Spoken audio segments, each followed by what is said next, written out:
दोस्तों, सावन का महीना भगवान भोलेनाथ की शक्ति का महीना माना जाता है और सावन महीने में जितना ज्यादा हो सके सारे कामों को त्याग कर अगर कोई भक्त विशेष तौर से भगवान भोलेनाथ को प्रसन्न करने में लग जाता है तो दोस्तों उसकी कुंडली के वारे न्यारे हो जाते हैं। साक्षात भगवान भोलेनाथ उसके जीवन में प्रवेश कर जाते हैं और भोलेनाथ का उसके घर में आगमन हो जाता है। इसी वजह से दोस्तों सावन का विशेष महत्व रहता है। इसी तरह से सावन के बारे में बताया जाता है कि जिस प्रकार आप अच्छे कार्य करके भोलेनाथ को प्रसन्न कर सकते हैं तो वही दूसरी तरफ सावन के महीने में कुछ चीजें करने के बारे में मनाही भी की जाती है। इन चीजों का अगर आप सावन के महीने में पालन करते हैं तो परिवार में खुशियां रहती है, अन्यथा आपको दुख की प्राप्ति भी हो सकती है। तो दोस्तों आज हम आपको बताने वाले हैं कि कितना भी जरूरी क्यों ना हो आपको इन चीजों को किसी को भी उधार पर नहीं देना चाहिए, ना ही किसी से उधार मांगना चाहिए। खासकर सावन के महीने में ये भूल आपको बिल्कुल भी नहीं करनी चाहिए, वरना आपके परिवार में कंगाली देखने को मिल सकती है। अब दोस्तों क्या होता है, आज के समय में उधार देना या लेना हर व्यक्ति के जीवन में जरूरी हो जाता है।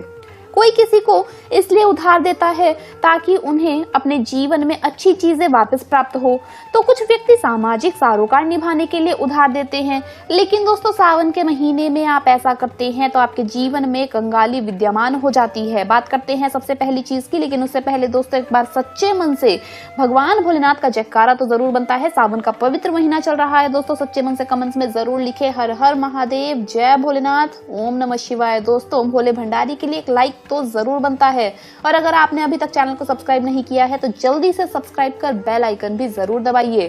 दोस्तों सावन के महीने में सबसे पहली चीज तो ये है कि भोलेनाथ से जुड़ी किसी भी प्रकार की चीज आप किसी व्यक्ति को उधार पर ना दें। जैसे कि भोलेनाथ से जुड़ी किसी भी प्रकार का फल, भोलेनाथ से जुड़ा किसी भी प्रकार का वस्त्र, भोलेनाथ से जुड़ी पूजा की सामग्री आप भूल कर भी किसी को उधार पर या दान के तौर पर कभी भी ना दें, क्योंकि माना जाता है कि अगर आप इस प्रकार की सामग्री दूसरे व्यक्ति को देते हैं तो दोस्तों आपके घर से भोलेनाथ दूसरे के घर चले जाते हैं और आपको वो प्राप्त नहीं हो पाता जो भोलेनाथ आपके लिए करने वाले थे। तो सबसे पहले आपको इस बात का जरूर ध्यान रखना चाहिए। इसी तरह दोस्तों सावन का महीना धन प्राप्ति का महीना माना गया है।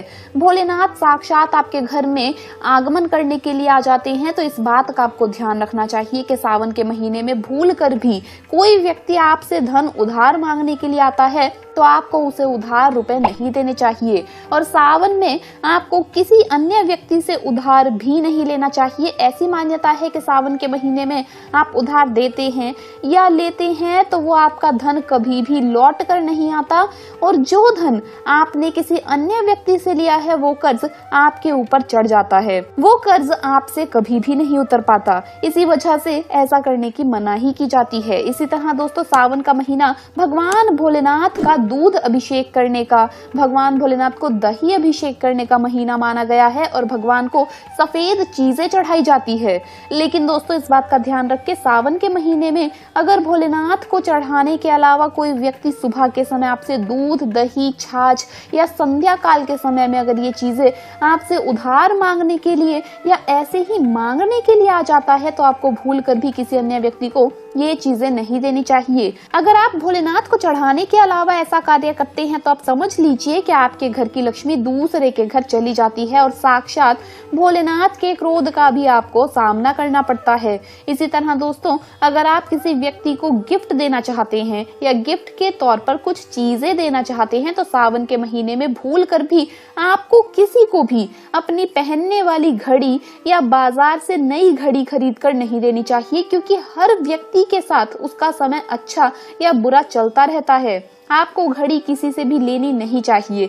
अगर किसी व्यक्ति का समय अच्छा है या आपका भी समय अच्छा चल रहा है और अगर आप किसी अन्य व्यक्ति को अपना समय दे देते हैं तो दोस्तों आपको आने वाले समय के अंदर अच्छे परिणाम देखने को नहीं मिलते हैं। तो इसलिए इस बात का आपको जरूर ध्यान रखना चाहिए। इसी तरह से सावन के पवित्र महीने में कुछ चीजें ऐसी होती है जो आपके घर के समृद्धि से जुड़ी हुई है, वो आपको किसी को भी उधार पर नहीं देनी चाहिए, वो भी संध्या काल होने के बाद। जैसे कि दोस्तों कोई आपसे लहसुन, प्याज, दूध, दही मांगने के लिए आया है तो सावन के महीने में सुबह के समय या सूर्यास्त के समय, इन दोनों ही समय पर आपको घर की समृद्धि दूसरों को भूल कर भी नहीं देनी चाहिए। माना जाता है कि अगर आप ऐसा करते हैं तो आपके घर की समृद्धि दूसरे के घर चली जाती है और आपको उसका अच्छा परिणाम देखने को नहीं मिलता।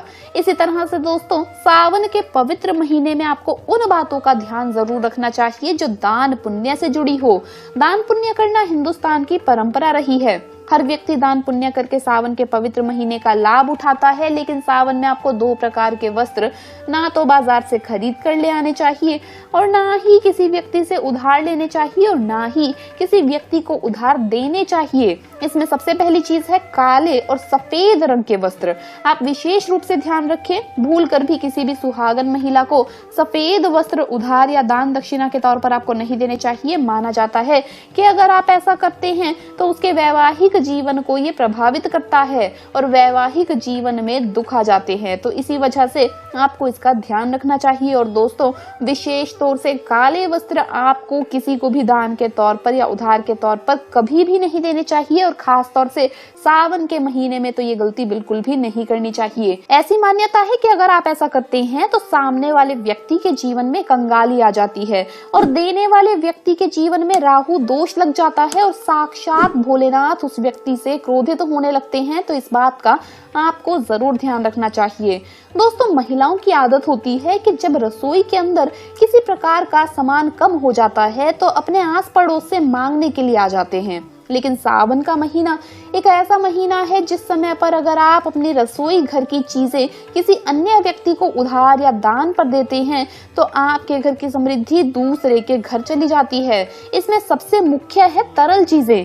दोस्तों, तेल, घी या फिर आपके घर की हल्दी, ये तीनों चीजें सौभाग्य का प्रतीक मानी जाती है। जिस घर में ये चीजें होती हैं, माना जाता है कि उनके घर में समृद्धि बनी रहती है। तो सावन के महीने में अपने घर से किसी को भी भूल कर भी तेल, घी, इस प्रकार की चीजें आपको उधार पर ना तो देनी चाहिए और ना ही लेनी चाहिए। अगर आप ये गलती करते हैं तो देखते ही देखते आपके परिवार पर दुखद परिणाम देखने को मिल सकते हैं और आपके घर की समृद्धि दूसरों के घर चली जाती है। इसी तरह सावन के महीने में अगर आप किसी व्यक्ति को दान देने की सोच रहे हैं तो आप नए कपड़े दे सकते हैं, लेकिन इस बात का ध्यान रखें कि कपड़े काले या सफेद रंग के ना हो। दोस्तों, याद रखिएगा, आपके अपने पहने हुए और अपने पुराने कपड़े भी आपको भूल कर भी दान के तौर पर किसी को भी नहीं देना चाहिए। माना जाता है अगर आप ऐसा करते हैं तो इससे आपके घर की समृद्धि खत्म हो जाती है और आपके घर में कंगाली अपना वास बना लेती है। तो इस बात का आपको जरूर ध्यान रखना चाहिए। अपने पहने हुए कपड़े सावन के महीने में भूल कर भी आपको किसी को भी उधार पर नहीं देने चाहिए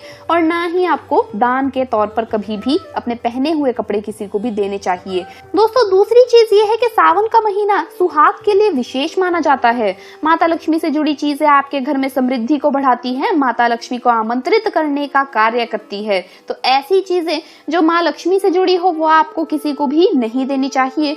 और तीसरी चीज है सुहागन महिलाओं से जुड़ी चीजें। जी हाँ दोस्तों, सुहागन महिलाएं विशेष तौर से ध्यान रखें कि अपने सुहाग की चीजें जैसे कि माथे पर लगने वाला सिंदूर, अपने गले में धारण करने वाला मंगलसूत्र और अपने पैरों में पहने जाने वाली पायल और बिछुआ, ये चीजें आपको कभी भी किसी को नहीं देनी चाहिए। और खास तौर से सावन के महीने में तो भूल कर भी ये गलती ना करें, ये चीजें सुहाग का प्रतीक मानी जाती है। और अपनी चूड़ियां भी जो कि सुहाग का प्रतीक है, आपको भूल कर भी अन्य महिलाओं को नहीं देनी चाहिए। फिर चाहे आपकी बहन ही क्यों ना हो, आपका कोई अपना ही क्यों ना हो, आपको थोड़ी देर के लिए पहनने के लिए भी किसी को उधार पर भी सावन के महीने में नहीं देनी चाहिए।